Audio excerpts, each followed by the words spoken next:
Jen, fantastic to see you. Welcome back to Australia. I know it's been some time between our last conversation, but in that time you've been overseas, racing in Europe, traveling around. It's been a lot of fun to follow you via social media. How are you doing? I believe you're in hotel quarantine in Brisbane at the moment.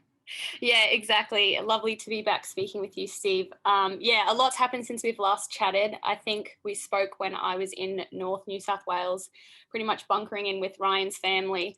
But yeah, since then we've travelled to Europe and we did a very jam-packed season over there. Obviously experienced a very strange way to compete. A lot of athlete bubbles, a lot of COVID tests, a lot of strange travel restrictions.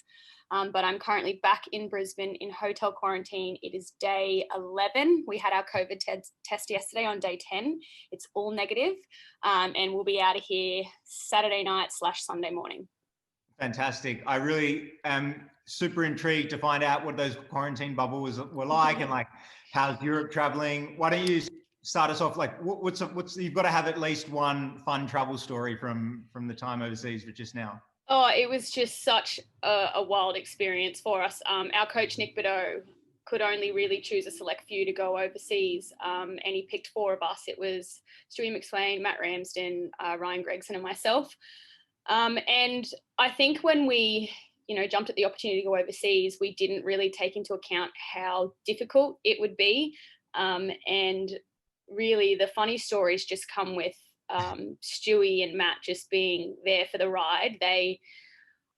Ryan and I definitely took control with how to get us around to all the different countries and all the restrictions. It was honestly difficult. I won't probably delve into too many of the stories because, we probably had to bend a few rules to get places. But Stewie and Rambo were up for anything. They were just, yep, sign me up. I'll do whatever. And there were many times. I mean, in Monaco, our first race, that was really difficult.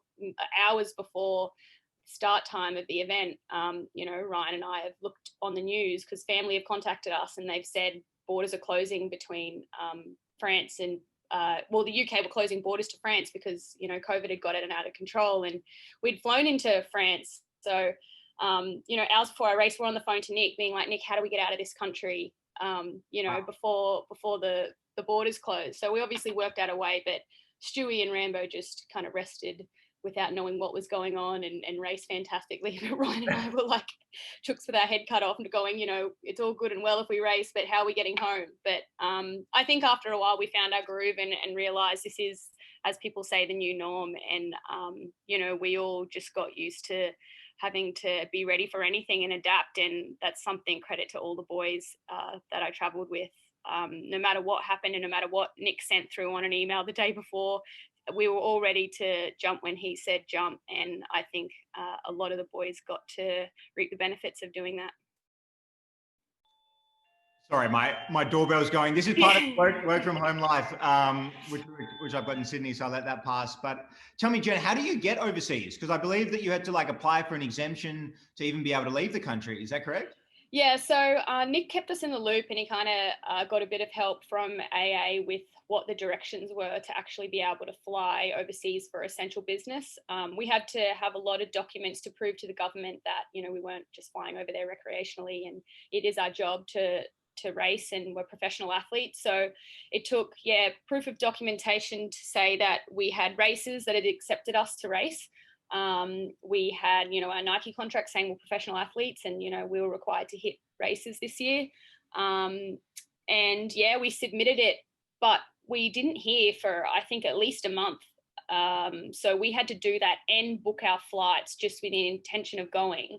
And it wasn't until, I honestly think it was about 10 days before the date we were meant to fly, we got an email from the government saying we'd been approved. And it was, the all go from there. We drove straight to Sydney, hopped on a flight on I think it was the 5th of August, and flew over. And Rambo and Stewie were the same. Stewie was coming from Melbourne, Matt was coming from Perth, and I think we all landed very early Wednesday morning, August 5th for the season. So I know that a lot of people had contacted me when they saw that I was in Europe, and they're like, how did you do that? How'd you go over there? But it was a bit of a lengthy process, and right up until end of July, we didn't even know we were going to Europe. So it was pretty much just be ready for anything. And when the green light comes, you just go with it. I love how you say we a lot in that conversation, and we really refers to your training squad. You know, the Melbourne Track Club. Yeah. Um, we both had experiences over in America where track and field is really seen as a team sport and is scored as a team sport, and that's quite difficult. It's probably something that was foreign to both of us before heading over, but you seem to continue to use that rhetoric when you talk about we and the team. Why don't you tell us a little bit about the Melbourne Track Club, your training partners, and what's it like traveling with the same people that you train with in Australia, and what's it like maybe going to races and not having those people that you spend so much time around all throughout the year? Yeah, well, I mean, for me individually, I'm very lucky because I have Ryan, who's my husband, traveling absolutely everywhere and doing everything with me, whether that's training, traveling, or racing. But I think what's really special about Melbourne Track Club is we do have that unity and great dynamic. This year, I lacked the girl company I normally have. That's something I cherish when I'm at training camps. We do have a great girls squad, but in times like this, when Nick did have to be very selective, I think he did so well to pick the group that went over because everyone had something to prove. We all had a bit of a mission. And I loved even the races where I didn't get to go and it was Stewie, Rambo, and Ryan. They just were so impressive to watch. They just turned up to Diamond Leagues and meets all over the world and put on such a show all in the same race. And they line up together, they race each other, but there is no hostility, there's no rivalry, and they're just first to congratulate each other when they achieve something. I mean, Ryan especially had his Australian record taken off him by his training partner, but I remember that night, Ryan and I had a terrible race. Ryan didn't race that well. It was in Doha, but we sat at the table and made an effort to let Stewie know just what he'd achieved. You know, it was huge what he'd done, even just this season, let alone what he'd done that night. And I think Ryan and I spoke about it a lot. Having the group that we have definitely helps just our performances in general. It's very rare that all four of us had a great race on the same day, but I think when one of us didn't race well, but we could ride on the fact that, someone else in our training group had a good night, it makes it all that bit easier to get over if you're not running as well. And I would say this season, that was me. I didn't have the races that I thought I would have, and I probably wasn't as prepared as I thought I was, but I got to sit back and watch Stewie, Rambo, and Ryan just have one of the best seasons. And I could honestly say it could have maybe been Ryan's second best season ever to date, but Stewie and Rambo, they honestly just showed themselves on a world stage, and it's scary to think what they can achieve in Olympic year next year. And I think the dynamic between us four was like a little family. We all based together in Teddington in Nick and Sonia's house, and from there we had to work out really tricky dynamics to get places. The logistics were just a nightmare, but because we're all really close and we respect each other and trust each other, it just made the process that much more easy and honestly a lot of fun. Like we did some crazy things. Like I said, after Monaco, we had to end up getting to Italy, and we thought, why not take a trip to Pisa and go to the Leaning Tower of Pisa? So I was taking pictures of the boys holding up the Leaning Tower of Pisa at one point. But we honestly had such a fun time, and I will remember this season as being one of the most craziest, bizarre but fun experiences with the boys, and I'll never forget it. I love that. I really resonate strongly with what you were saying of the whole group kind of lifting each other. Even if you're individually not performing well, to be able to have the energy and enthusiasm and optimism to have teammates going and achieving things like Stewie and Ramson did was fantastic. It reminds me of my first year at Stanford where I had Corey Carter in my track team, and Corey ended up winning the NCAAs that year, became the fastest collegiate 400-meter hurdler of all time, and then a few years later went to win the World Championships. And I remember just showing up to meets and just thinking, these are really hard meets, which you'll understand, like the regional and the NCAA championships, yeah. and the quality of runners are just like Olympic level, really. But having someone in the team to be able to deliver those results was just like so uplifting for everyone to be able to say, if Corey can do it, then I must do it as well. And it sounds quite similar to what you've been able to create with the MPC. Yeah, and like exactly that. I mean, Ryan especially, he's said, the whole year, people were probably kind of giving him a pat on the back and saying, oh, I hope you're all right about losing your record. But it's like, you don't understand what we're witnessing with Stewie. You know, he is, we think, Australia's best distance runner ever. So, you know, you can look in the corner and wish your record was never broken, or you can sit there and think it's someone from your own stable, and it's someone you get to train with, and see the caliber of what it takes to be, you know, world's best. And right now, Ryan and Rambo have that in their training group. They get to see what it's like to be the best, because Stewie is one of the best right now. So it can only benefit the group if you use it positively. And I think the boys have, and that's why not just Stewie is having,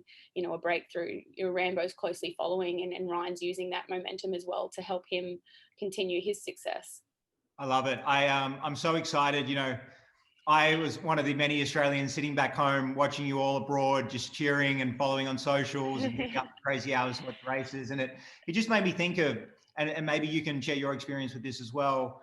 You know, when you show up at the Olympic Games and the World Championships, and you've got the Americans, you've got the Caribbean countries, and, you know, almost from day one, they're winning gold medals.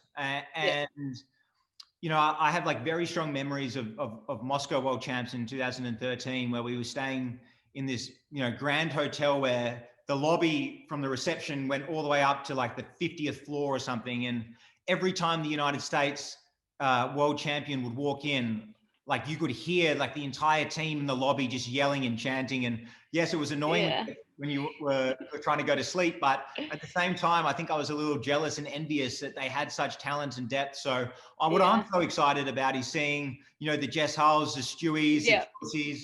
You know, I really think that we're on the cusp of building that culture within our own country. Yeah, well, it's exactly like kind of coming off what you just said then. Like, it wasn't just our group of four over there. Like, we had some amazing performances just from Australia in general. Like you said, Jess Hull also broke 3 Australian records.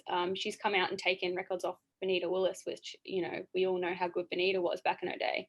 But then you've also got Nicola, who was traveling around solo and doing her thing. And I think really the caliber of athletes that we have competing overseas, especially this season, is just showing that Australia has a lot of depth right now. And, you know, that's only the people that were able to compete. We had many people stuck at home that didn't get to go over. So I think there's a lot to say about Australian athletics right now. And next year, you know, I do believe everything's going to go ahead. I got to witness how meets can come together and find a way to make competing safe with COVID floating around still. And, you know, with the Olympics and their budget and all this time to prepare, I can't see why they won't put together an Olympic Games that's as competitive as ever. I do think it's going to be a strange Olympic Games, whether that means no crowds and tourists can't come over, but I can't see why the athletes can't compete as normal and put on a show that they do every Olympic cycle.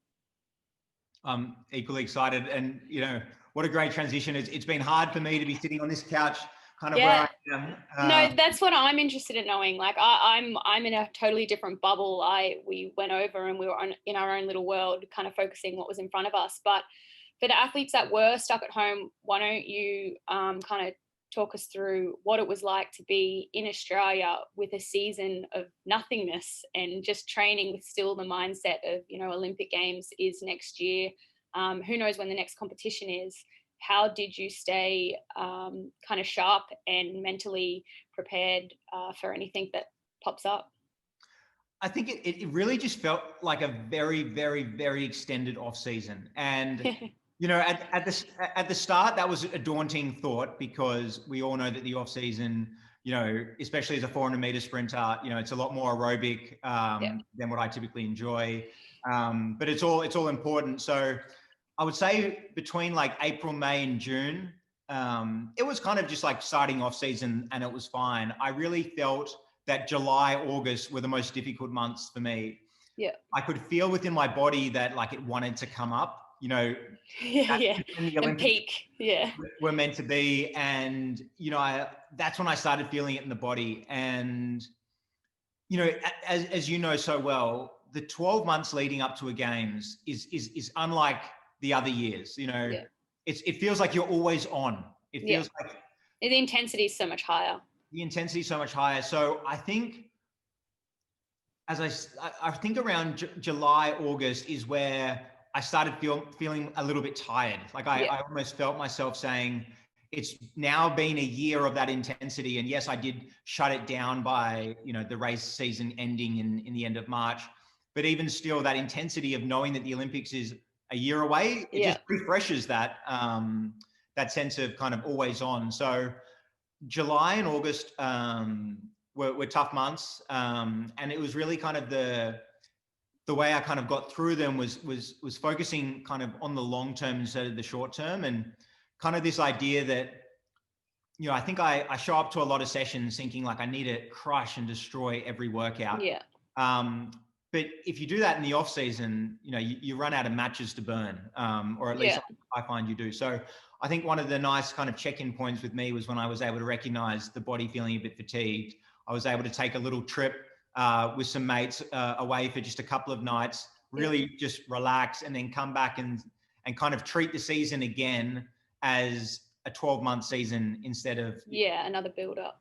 So it's exactly how I felt, and it's kind of refreshing to hear you say that, because I was surrounded by people this season that didn't have that burnt out feeling. I don't know whether it was just because I'd prepared for an Olympic year, or maybe it's because it's the first time I haven't got injured and I've actually had months and months of layering hard work. But I would say the exact same thing in July and August. I stopped really kind of hitting that really good feeling in training or races, and I wasn't really kind of getting what I expected out of every session and race that I did. And I think it was a similar thing. I wasn't completely exhausted like I'd overtrained, but I think I just lacked a little bit of that mental sharpness where I felt I was peaking for something really important. I just felt like I'd been going through the motions for so long and held such a high intensity at every session, trying to break records and do PBs. And I just got a bit flat. And I was exactly the same as you. I needed to stop, reset, refresh, and then feel like I was starting again for that, that real Olympic build up. And I feel like I'm there now. I have had some time away. Obviously, quarantine slowed me down a bit, but again, I'm chomping at the bit and ready to start another build up for an Olympic year and make July next year the peaking point. I got a shiver when you said that, and notice it in your face. I have the same feeling. It's like now we're in November, it feels more normal, doesn't it? It's like it does. It feels like a normal November. Like all year, I haven't even really known what month it was. Now it's like November feels like November. We're getting ready for Christmas. The training's all kind of falling back into place of what a normal training schedule would feel like at the end of a year. And as I'm sure you've seen, events are popping up now. There's a bit of a calendar in Queensland and New South Wales, and hopefully then Victoria will follow, and we'll start having athletics meets again and feel like the schedule's falling into place for an Olympic year. Definitely. I think we're still just coming out of the suspension of the qualifying period, right? We got like another month, and then is it December 1st it starts? Hey, it's going to be interesting to see how we're able to train. Europe's obviously going back into a lockdown right now. Thank God you were able to get out. Exactly. I think Australia's in a really good place right now. And like you said, we were lucky because pretty much as we were flying out, things were going very south in Europe, especially in the UK. So as things open up here, it'll be really difficult for athletes overseas to start training because tracks have just closed, I think, as of yesterday in the UK. And obviously there's not going to be many, if any, competitions on. They've been trying to do a bit of road season and maybe cross country, but I think that will all slowly come to a halt. Whereas in Australia, we've had several days now in Victoria with no cases, which is huge, and borders are slowly opening. I know Victoria and New South Wales border just opened, so that's good news for us. I think by December 1st, Athletics Australia will look to release a schedule for next year of what we've got coming up so that we can all start re-qualifying or qualifying for the first time. I know that Ryan's got his eyes set on a fast 1500 that the boys want to do in some time. So it should all get interesting for Australia now. Fantastic. I know one of the things that I'm thinking about is, going into 2021, where am I going to base? Because it doesn't look like we might not be able to come back into Australia once we leave. Exactly. The decision on when to go, where to go is kind of up in the air right now. But what do you think are some of the ways we could take advantage of the COVID situation in Australia? Like for the athletes, both junior and senior, who were really preparing up for our national championships in March, what advice do you have for them of these next couple of months and in utilizing the races that are likely going to happen? And how do you maybe, on the back of that, talk about, racing in events where, there might not be huge crowds in regional meets in any case, but, there might be some sort of social distancing protocols similar to what you may have experienced in Europe. So is there anything that you can maybe think of that could be helpful for someone who's about to start racing again, potentially in like a COVID-like situation? Well, I think for the first time, I can say COVID might have brought a positive to Australian athletics, because we've all just seen what it's like when a whole year is wiped from any events. I know that every athlete out there in Australia, no matter what level you're at, are dying to race.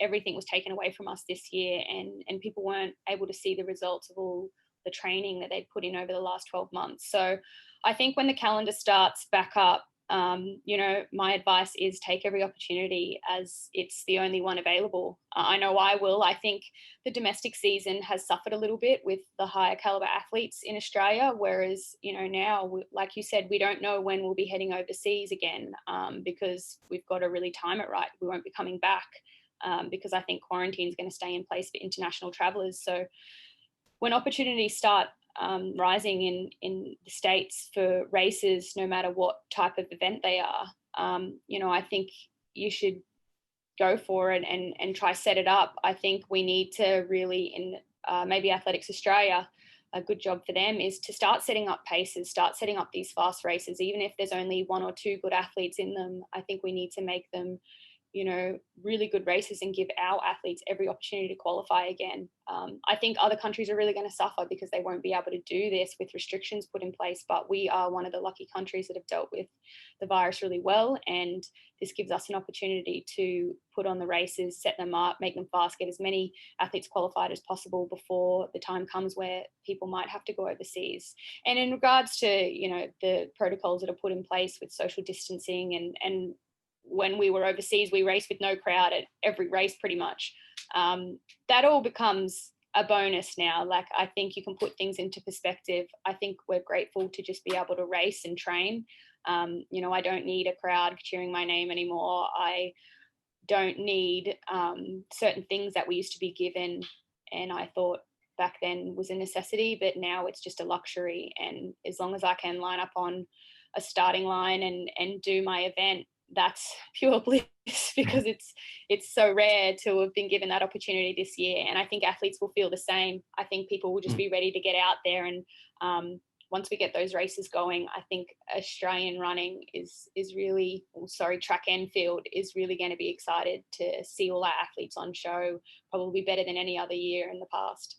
Definitely. One of the advantages, like you were saying, is we can be having competitions where a large part of the world might not. So, immediately what comes to mind is, how can we take advantage of having the competition? So how do you think about, racing in, your non-pedigree events? So like, how do you think about going up to a meet, knowing that you're not going to run a PB because you're in a different phase of training cycle?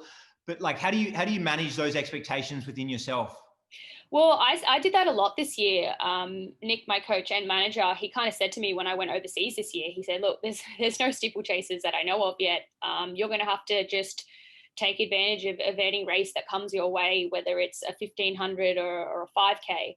And lucky for me, I do those events now and then. But I think just in general, I've said to Ryan, coming into this next year, I want to do anything. I want to do an 800. I want to do lots of 1500s. I love the 10K now. I like to do some of them. I think it's now not about trying to only step out on the track when I want to show that I can PB or be, on the world stage. I am ready to just get out there and have the benefit of racing, because it's not good for anyone's preparation to kind of not be able to race for so long. And for the athletes that were stuck at home and couldn't race, I think this is a chance for them to, yes, be a bit vulnerable and go out there when you may not be, as ready as normal. But, I think racing is something you can't simulate in training, and you do need to experience the nerves and the build up and putting on your race kit and spiking up. I think that's something that can become foreign if you don't practice it enough, and that gives the Aussies this opportunity to start practicing that again with an Olympic year around the corner, and get yourself ready to go, because a lot of countries won't be able to do that for a long time. I love that advice. And I think, you know, if I look back through my career today, there have been times where I've been self-conscious about getting out on the track Yeah. when I don't think I'm ready, or in an event that, you know, I'm not training for. But, you know, if I look at those years that I actually did do those things, they were some of my best years. So Yeah. kind of taking. Yeah, well, I would say also everyone needs to understand that I think people have dealt with this year differently. I think there are the Stewies and the Jess Hulls that have used this as an opportunity, as, you know, why can't this be as good as any other year? And they've done just amazing things and hit the track running. But there have been other athletes like myself that maybe feel a bit burnt out and mentally drained and frustrated that this wasn't the year it was meant to be. And even though I've still gone out and raced, you know, it really hasn't been the performances that I expected. So I think people also have to just remember, if you are going out there to race and it isn't your best day, to not get worked up about it, because everyone is so different. Everyone deals with, you know, the anxiety of the unknown differently, the uncertainty, and some people deal with it really well. So be up for anything and embrace the fact that we have races, and don't be too hard on yourself if you first feel a bit rusty and you're not getting the results that you thought you were kind of prepared for your training. I think that's a great reminder, because it has been so long between races for the large majority of us who have stayed here.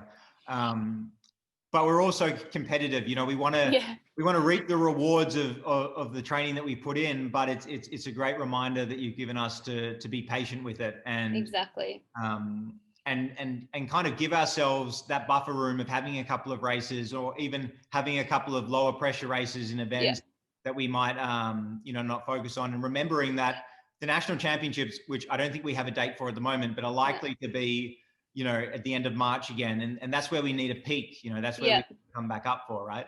Yeah, exactly. And for Australians, we're used to that. That's the normal time, give or take a few weeks, where we have our national championships. So I think, the best advice also would just be going into your normal schedule now. It's been a rough year, a lot of up and downs, but, you know, you should be able to find your groove now with, as we said, November feeling not like November, and doing what you normally do at this time of year to prepare for a March Nationals. Fantastic. Jen, it's been great chatting. Before we go, you're in hotel quarantine at the moment, you're doing a lot of traveling. You know, surely there's got to be something on Netflix that you've got to recommend for us all. Yeah, we have watched a lot of Netflix, not just in hotel quarantine. I'd say we did more over in Europe. We were obsessed with Money Heist. Yes. We did that. We really loved it. We like all of a sudden said that we were going to name our kids after cities after that. So that was something that we loved. We've done a lot of documentaries. I'm a sucker for true stories, so I've done a lot of them. And at the moment, we're just finishing Haunting. I'm asking Ryan. Haunting of Bly House. It's not that good, but we're finishing it off. I can't not finish something. So I can't say I'd recommend that, but I also love thrillers and scary movies, which Ryan hates. He's a rom-com guy. So yeah, I would say Money Heist is my pick of 2020. Love it. Love it. And before we go, what's next? So once you graduate quarantine in a few days' time, you know, what's the plan? So Ryan and I are gonna aim to move into our new house in Melbourne. So we will be making our way to Victoria by December. But until then, I want to get in family time, because we won't be traveling back for Christmas. Queensland borders are still closed and we're not prepared to do another 2-week quarantine. So I'll see family for about 10 to 12 days, and then we will drive south to Sydney, pretty much see Ryan's family again, do an early Christmas there, pack up the car and make our way to Melbourne to move into our home by December, where we will get ready to get into full swing for an Olympic year, join back up with the group. MTC will all be there hopefully by then, and start training as normal. I don't know about you. Are you doing any races this year? Have you planned to? I know that New South Wales are having some state champs, but I think they're for more distance races. Have you got any 400s lined up, or 800s? Yes, don't talk too much about that. Penny's watching, but I'll think about it. You know, I think originally on the cards I was looking to do something around Christmas time. Yeah. You know, a nice quick race around Christmas will be a nice present going into the new year. But if not, I think, you know, my plan for this year, which was to open up around Australia Day, really had me feeling great. Yeah. So I'll probably look to mirror that next year as well. Yeah, that's cool. Yeah. I think Zatopek might be on Australia Day next year. So same with us. That that could be potentially my first race of the new season. So You who can tell knows? Stewie, you might see me pacing the first lap of the 10K maybe then. Yeah, well, God, I wouldn't even be able to pace the first lap. It's so fast. Very good. Jen, good luck finishing quarantine. Thanks so much for taking the time to chat, and we'll speak again soon. Thanks a lot, Steve. Always a pleasure.